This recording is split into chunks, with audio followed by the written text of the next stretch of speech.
Sensex और Nifty all time high के करीब। इन 5 गलतियों से हमेशा बचने की कोशिश करें। मनु ऋषि गुप्ता कहते हैं कि मैं 1993 से मार्केट में हूँ। मैंने बीते 30 सालों में उछाल और तेज गिरावट से लेकर कई घोटाले और फाइनेंशियल क्राइसिस देखी है।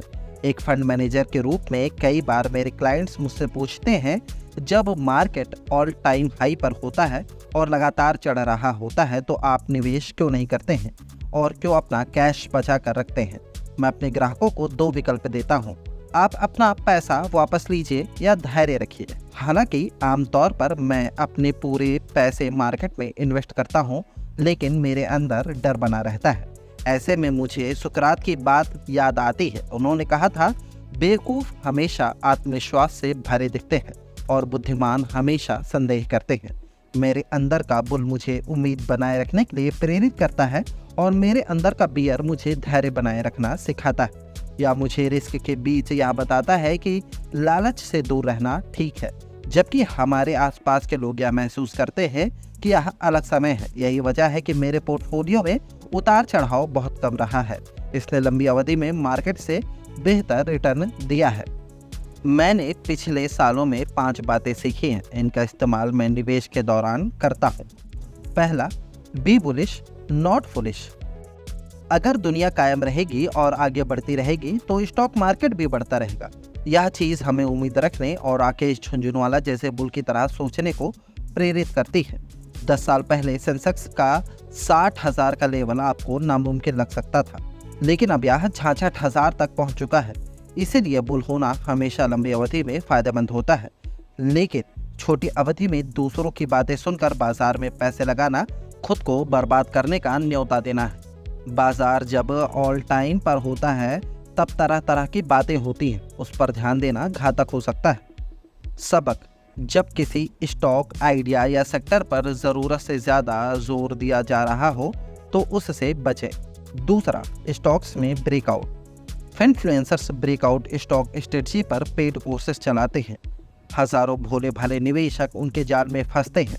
लंबी अवधि में हर चीज़ बुनियादी बातों के आधार पर चलती है, लेकिन छोटी अवधि में हर चीज़ पर ऑपरेटर्स और इनसाइडर्स असर डालते हैं। स्टॉक्स इसीलिए ब्रेकआउट नहीं करते हैं क्योंकि उनके फंडामेंटल्स बेहतर हो गए हैं, बल्कि इसलिए ब्रेकआउट करते हैं क्योंकि बहुत ज़्यादा पैसा ही कुछ शेयरों के पीछे भागता है। अगर इन्फोसिस, ICICI बैंक जैसी कंपनियां ब्रेकआउट करती हैं तो यह बड़ी बात है और उन पर ध्यान जाता है, लेकिन जब स्टॉक्स सिर्फ खबरों के आधार पर ब्रेकआउट करते हैं तो आपको सावधान हो जाना चाहिए।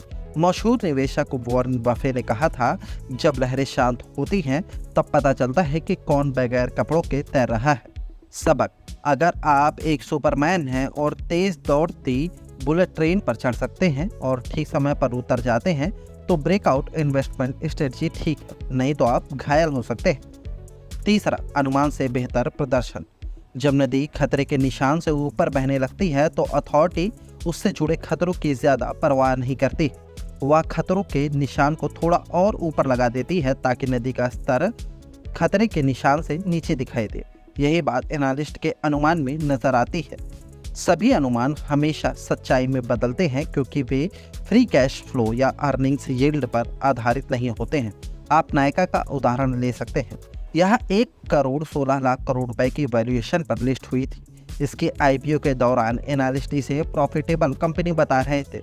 उधर प्रोमोटर्स ने पैसे बनाए और लॉस को दूसरों के बीच बांट दिए। इसका अर्निंग प्रति शेयर यानी EPS 7 पैसे या लिस्टिंग प्राइस से भी 70% नीचे चल रहा है। सबक, निवेश के बुनियादी सिद्धांतों में विश्वास करें। एनालिस्ट के अनुमान मनोरंजन तो कर सकते हैं, लेकिन कभी निवेश की ठोस रणनीति के आधार नहीं बन सकते। चौथा, डेटा को लेकर खुशी। खराब डेटा खराब होता है और अच्छा डेटा अच्छा होता है, लेकिन बाजार इसके उलट व्यवहार करता है।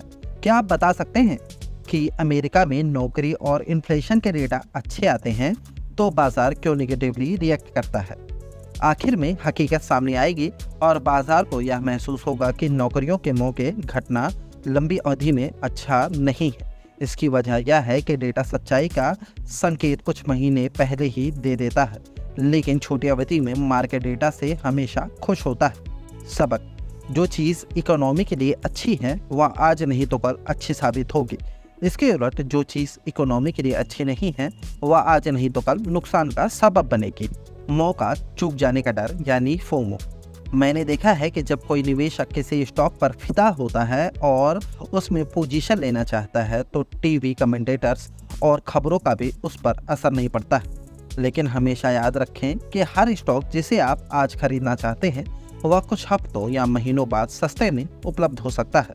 यह बात HDFC और बजाज जैसे स्टॉक्स पर भी लागू होती है। इसलिए मौका चूक जाने के डर से किसी स्टॉक में ज़्यादा प्राइस पर निवेश करना ठीक नहीं है।